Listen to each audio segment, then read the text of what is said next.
Hello friends, நான் இன்றைக்கி சுண்டைக்காய் துவையல் செய்ய போகிறேன். அதுக்கு தேவையான பொருட்கள் என்னென்னு பார்த்துடலாமா? சுண்டைக்காய் நல்லா கழுவி சுத்தம் பண்ணிவிட்டு இடித்து வச்சுருக்கேன்.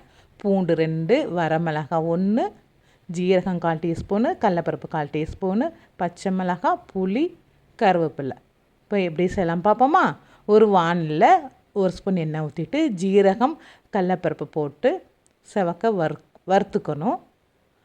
வறுத்ததுக்கப்புறம் பூண்டு, பச்சை மிளகாய், காஞ்ச மிளகாய், கருவேப்பிலை போட்டு வறுத்துட்டு புளி சிறிது போட்டு அதையும் நல்லா வறுத்துக்கணும். இப்போ கலர் மாறிடுச்சு. அடுத்து சுண்டைக்காயை போட்டு நல்லா வதக்கிக்கணும்.